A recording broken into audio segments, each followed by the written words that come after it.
En este problema, en el apartado A, que es el teórico, nos pide que qué tipo de lente tenemos que utilizar para conseguir una imagen que sea virtual y de mayor tamaño. En el apartado B vamos a utilizar una lente divergente, nos da el objeto, la altura del objeto, nos da la situación del objeto y la distancia focal. Y con eso tenemos que calcular cuál será la posición de la imagen en la que se vaya a formar la imagen y el tamaño. Para hacer el apartado A tenemos que tener presente cómo es la formación de imágenes con lentes. Cuando se trata de una lente divergente, la imagen que se forma va a ser siempre virtual, pero será de menor tamaño, por lo tanto las lentes divergentes no nos valdrían para este caso. En el caso de las lentes convergentes, se nos formarían siempre imágenes reales y solamente en el caso en el que el objeto se coloque más cerca entre el foco y la lente, solamente en ese caso se nos formarán imágenes de tipo virtual. El trazado de los rayos sería el siguiente. Primero tendríamos un rayo que va a venir paralelo al eje óptico y se refracta pasando por el foco. El siguiente sería un rayo que va a pasar por el foco y por el objeto, el foco objeto y por el objeto, sería así el rayo, y se va a refractar saliendo paralelo al eje óptico. Y por último sería un rayo que pasaría por el vértice óptico sin desviarse. Si nos damos cuenta, esto me da lugar a tres rayos divergentes que no se cruzarían, pero sí se podrían cruzar sus prolongaciones.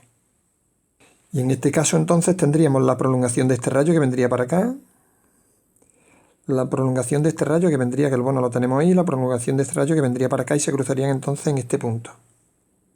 Y me daría por tanto esta imagen, que tal y como tenemos previsto, se formaría una imagen de carácter virtual.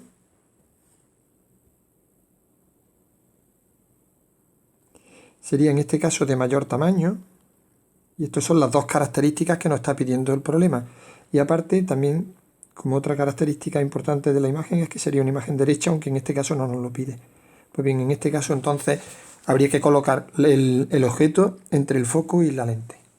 En el apartado B nos plantea el caso de un objeto cuya altura sería de 30 centímetros. La altura, os recuerdo que es la letra I, como siempre lo consideramos que va hacia arriba, luego sería 30 centímetros. Te dice que se encuentra a 60 centímetros delante de una lente divergente de 40 centímetros de distancia focal. Luego la distancia focal en el caso de la lente divergente, os recuerdo que sería negativa y sería por tanto menos 40 centímetros. Y la distancia focal, la imagen se colocaría a 60 centímetros, luego sería S, sería igual, perdón, el objeto sería menos 60 centímetros. Esos serían los datos que tenemos. Aquí tenemos las fórmulas que vamos a utilizar para las lentes, tanto convergentes como divergentes, y en este caso, utilizando la fórmula de la potencia, tendríamos que 1 partido por F sería igual a 1 partido por S' menos 1 partido por S.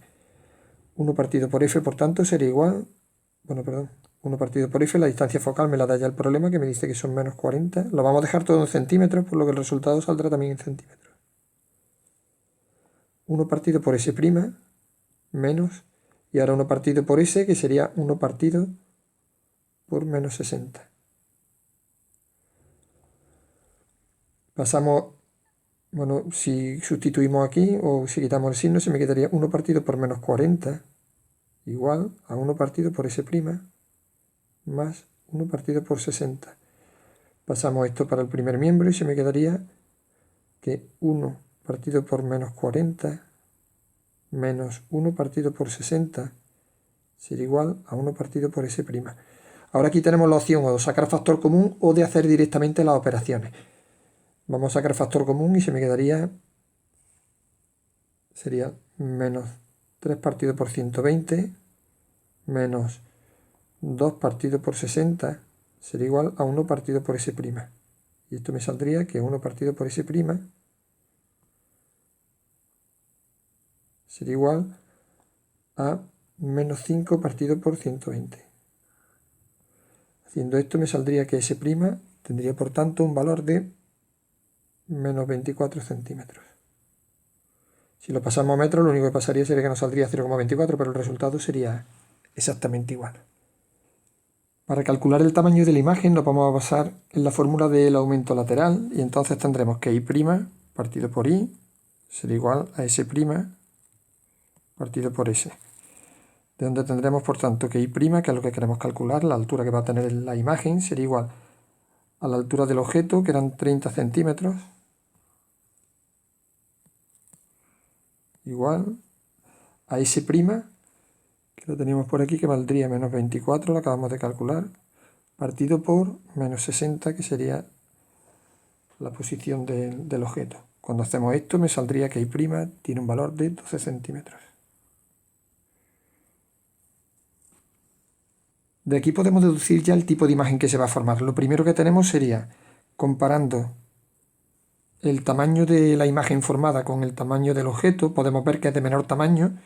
Después, como el valor del tamaño de la imagen me sale positivo, quiere decir que sería derecha, y viendo el valor negativo de la formación de la imagen, quiere decir que se formaría en este campo de aquí, en el campo objeto, y por tanto me va a dar lugar a una imagen virtual. Vamos a ver cómo sería la imagen que se nos formaría mediante el trazado de rayos, y para ello, primer rayo sería un rayo que vendría paralelo al eje óptico,